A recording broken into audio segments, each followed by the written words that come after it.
everyone, welcome to Single and Married with Ezzy. I am excited to have you today. Thank you for joining me. My name is Ezzy Odimoko. I'm a mom, a pastor's wife, and I enjoy talking about relationships. I have authored 2 books. The first, Relationship Smart, Love, Courtship, and Marriage for Every Woman, and Brighter Days, 100 Thoughts of Hope, Love, and Blessings. Both books are available for you on Amazon or anywhere you find your books. So today we are continuing from last week when we talked about how not to ruin your marriage. This is part 2. So if you missed my video from last week, you can just go over and check out the points from How Not to Ruin Your Marriage, part 1. But today we are continuing with part 2. So remember, the Bible says a wise woman builds her house, but the foolish pulls it down with her hands.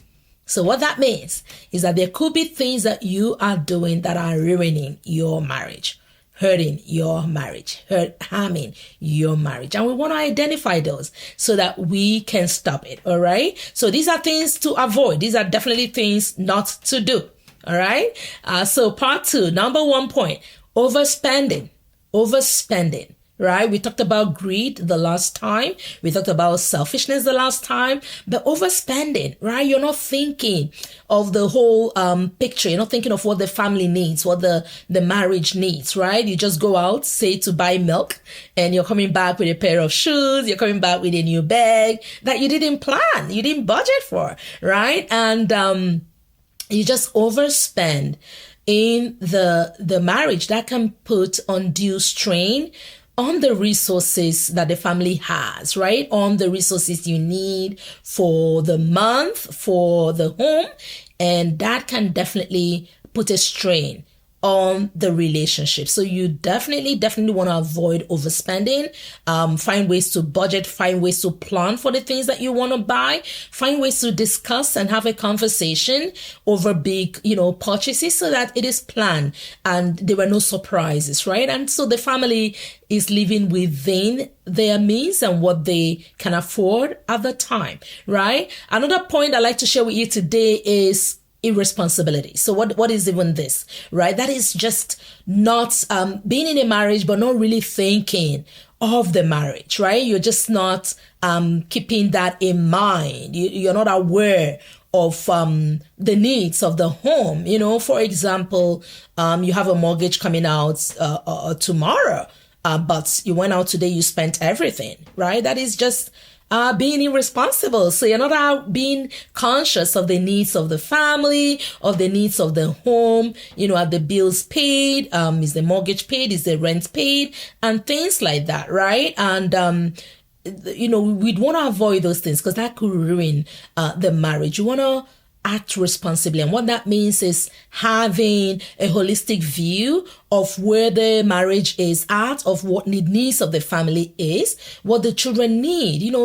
School is about to open. We need to go school shopping for school supplies.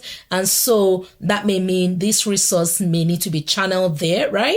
But totally just acting in a way that doesn't show that you have the interest of the family at heart, that could definitely ruin your marriage. Or channeling resources to the places that you didn't plan for, or the family hasn't planned for it or hasn't had the discussion around it, right? That can seem irresponsible. So another point I like to talk about is lack of appreciation, right? So everybody loves to be appreciated. So you don't want to ruin your marriage by being unappreciative of your spouse, your partner, right? Always find ways to say thank you. I appreciate what you're doing here. I see you. I love you. I'm thankful for you. People love to be appreciated. Appreciation is food for the soul. So men, if you're listening to me, appreciate your wife. Tell her that, you appreciate her, the great things that she does for the family, for the children, for you, keeping the house running, having food for you people. Things, appreciate her, right? For you women, if you're listening to me, and for your husband, appreciate him. how he takes care of the children, if he's great with the kids and he's helping with school run, you have little kids and he helps to get them ready and does all these things, and appreciate him. Let him know that you appreciate him for the work that he goes out to do, the resources and the finances, that the money he makes, that he brings in for the family. Appreciate him. Let the person know that you appreciate him, you're thankful for him. These things help to sustain and the marriage, right? And when we're not doing that, we drain the marriage of this appreciation, and people can easily get very, very discouraged, right? Another thing we want to avoid in order not to ruin our marriage is being unhelpful. You see, marriage, the Bible says, I will make you a help meet. That means the right help for you. Couples enjoy helping each other and find grace and joy and happiness when they are being helped. So find ways to be helpful. Don't be that bystander. Your spouse is doing everything and you don't lift the finger. You're working, they're working, but nobody sees your money. Right? But only his money. Hello? Are we in a marriage here? Right? So be helpful. How can you help? Are there some resources, some bills that you can take care of perhaps? Are there some chores that you can take care of perhaps? Are there some things that you can also do around the house? Be helpful. Ask yourself, am I being helpful? How am I helping my spouse right now, right? And help can come in all different ways. It doesn't have to just be monetary, right? Are you helpful around the house? Are you helpful with the family goal, the marriage goal? Are you helpful with the children if you have children? Are you helpful with your future, with your plans? Are you helpful in every other way, right? So find ways to be helpful and avoid not being helpful to your spouse, because that can ruin your marriage. Now, next point, we avoid being uncaring. Some people just don't care. They don't care. They don't recognize that they are living with somebody in the house, right? The person has a headache. You don't know. You didn't say sorry. You didn't care, right? It's like, are they even there or not? These are some of the things that can ruin the marriage, and eventually the one partner will tune off, be like, nobody cares that I'm here. Nobody sees me, right? So be caring, check in on one another. How are you doing today? How are you? Did you, how is work? How is life? How is your studies? How is everything? Take time for each other. Go on walks, find out what is happening with each other, support each other. Sometimes you don't have the solution, but you just a listening ear, and that in itself is good enough, right? So show care, show love, avoid being uncaring, avoid being insensitive to the needs in the marriage. And the last point I'm going to share with you today is avoid being an absentee spouse. Okay, or an absentee parent, right? So if something has to take you away, let it be temporary, like a travel and you're back, right? But be someone who is present.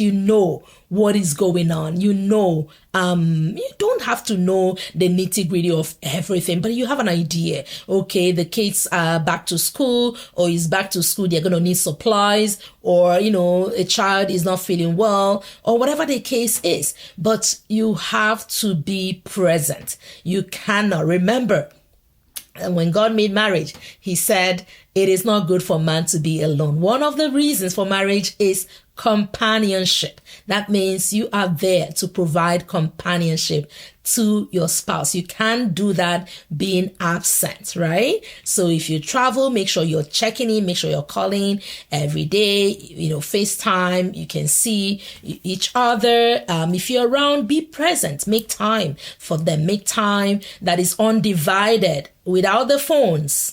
Without the phones now, friends, right? You're not looking at your phone and talking to your spouse at the same time, right? So you put the phone aside and you give them your undivided attention and you're present. They know they can count on you. They know they have you. They have that security. They have that support.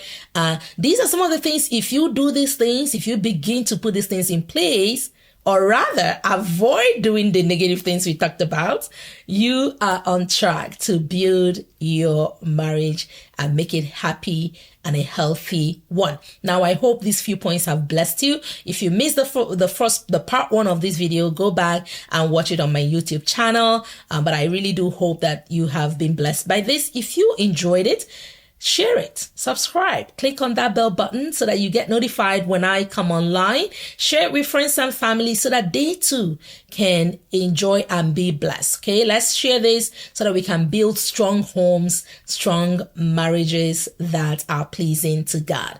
Now, remember, I host the monthly marriage mentorship class. You're welcome. It's open to singles and couples, men and women. People are joining from every part of the country, and it is free and it's online, right? So why not? So follow the links that you see to be part of it. And I know that as you are part of it, your marriage will be strengthened and your relationship will be blessed. And so till next time is goodbye and God bless from Single and Married with Ezzy. Bye-bye.